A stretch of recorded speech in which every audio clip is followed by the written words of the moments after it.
ఈరోజు అనకాపల్లి జిల్లాలో mob control mock drill, riot control mock డ్రిల్లో భాగంగా ఒక మాబ్ లాంటిది కానీ ఒక రైట్ కానీ జరిగేటటువంటి సందర్భం ఏదైనా వచ్చినప్పుడు పోలీసులు ఎంత అప్రమత్తంగా ఉంటారు, ఏ విధంగా సన్నద్ధులై అలాంటి మాబ్ని చెదరగొట్టడంలో కానీ లా అండ్ ఆర్డర్ని తిరిగి కంట్రోల్లోకి తెచ్చుకోవడం కానీ, అలాగే రైట్ జరిగేటటువంటి దాన్ని కంట్రోల్లో ఎలా చేసుకోవాలి అనేటటువంటి దాని మీద మాబ్ డ్రిల్ని ఈరోజు ఇక్కడ అనకాపల్లి జిల్లాలో 4 రోడ్ జంక్షన్ దగ్గర పోలీసు సిబ్బంది ఏఆర్ డిఎస్పీ గారు ఆధ్వర్యంలో మరియు అడిషనల్ ఎస్పీ గారి మానిటరింగ్తో ఇక్కడ డిఎస్పీ అనకాపల్లి అప్పలరాజు గారు వీళ్ళందరూ కూడా వాళ్ళ టీమ్స్, ఇన్స్పెక్టర్స్ అందరూ టీమ్స్ కూడా కలిసి సిబ్బందితో అందరితో కూడా ప్రజలందరికీ కూడా అర్థమయ్యేటట్టు ఇక్కడ తెలియపరచడం అనేటువంటి జరిగింది. దీనిలో ముఖ్యంగా ఒక మాబ్ అనేటటువంటిది వచ్చినప్పుడు ఏ రకమైనటువంటి హెచ్చరికలు అనేటటువంటివి తెలియజేయడం జరుగుతుంది పబ్లిక్ అందరికీ కూడా. అక్కడ వచ్చినటువంటి మాబ్కి అనేటటువంటి దాన్ని ప్రత్యక్షంగా చూపించారు. ముఖ్యంగా ముందు ఎవరైతే మాబ్ లాగా వచ్చేదానికి ప్రయత్నం చేస్తారో వాళ్ళ మీద బాష్పవాయువుని ప్రయోగించడం ద్వారా నిరోధించవచ్చు. దాని తర్వాత అప్పటికీ వాళ్ళు వినకపోతే వాళ్ళ మీద లాఠీ చార్జ్ లాంటిది జరపడం వలన వాళ్ళని నిరోధించడం అనేటటువంటిది ప్రయత్నం చేయొచ్చు.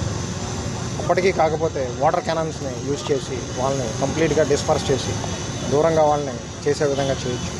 ఏదైనా ఏదైనా ఆబ్జెక్ట్స్కి ఫైర్ చేసి ఉంటే వాటిని వాటర్ క్యానన్స్ ద్వారా ఆపడం కూడా చేయడం అనేటటువంటిది చేయొచ్చు. సో ఇవన్నిటిని కూడా చేసినప్పటికీ కూడా మాబ్ కంట్రోల్ కాని పరిస్థితుల్లో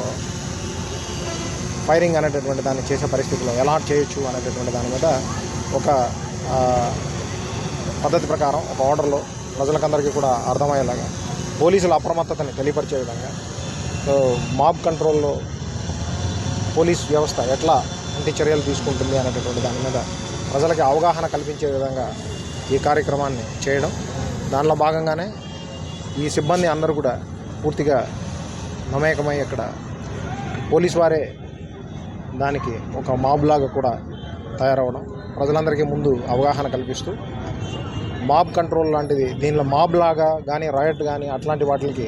జోలికి ప్రజలందరూ కూడా వెళ్ళకూడదని, అలాంటి చట్ట వ్యతిరేకమైన కార్యక్రమాల్లో ఎక్కడ కూడా ఎవరు భాగస్వాములు కాకూడదని, అలా భాగస్వాములు అయితే కఠినమైనటువంటి చర్యలు తీసుకునే దానిలో భాగంగా ముందుగా వాళ్ళని కంట్రోల్ చేయడానికి పోలీసు వారు తీసుకునేటటువంటి కఠినమైన చర్యలతో పాటు దీంతోపాటు చట్ట వ్యతిరేకంగా పాల్గొన్నందుకు కఠినమైనటువంటి చర్యల్లో భాగంగా సెక్షన్స్ ద్వారా కేసెస్ కూడా రిజిస్టర్ చేయబడతాయి అలాంటి వాటికి. సో దానివలన ఈ ముఖ్యంగా మోడల్ కోడ్ ఆఫ్ కాండక్ట్ ఉన్నప్పుడు, ఈసీఐ గైడ్లైన్స్ అనుసరించి వ్యవహరించాల్సినటువంటి పరిస్థితి ఉన్నప్పుడు, 144 సెక్షన్ ఉన్నప్పుడు దాన్ని వ్యతిరేకిస్తూ చట్టాలని ఉల్లంఘిస్తూ ఎవరైనా ప్రయత్నం చేస్తే, ఎవరైనా దానికి పాల్గొంటే, అలాంటి చట్ట వ్యతిరేకమైన కార్యక్రమాల్లో పాల్గొంటే కఠినమైనటువంటి చర్యలు తీసుకోవడం అనేది జరుగుతుంది అనేటటువంటిది వివిధ సందర్భాల్లో తెలియజేసినప్పటికీ ఒక మాబ్ ఆపరేషన్ రైట్గా ఎవరైనా మారితే ఎలాంటి కఠినంగా వ్యవహరిస్తారు పోలీస్ వ్యవస్థ అనేటటువంటి దాన్ని ప్రత్యక్షంగా మీ అందరికీ కూడా చూపించడం జరిగింది. మీ ద్వారా అనకాపల్లి జిల్లాలో ఉన్నటువంటి పబ్లిక్ అందరికీ కూడా అవగాహన కల్పించే విధంగా, అలాగే ప్రజలందరూ కూడా చట్టానికి లోబడి ఉండే విధంగా, ఎక్కడ కూడా ఒక మాబ్గా కానీ రైట్కి ప్రేరేపించే దిశగా వెళ్లకుండా ఉండే విధంగా అందరికీ కూడా అవగాహన కల్పించడం అనేది జరుగుతుంది.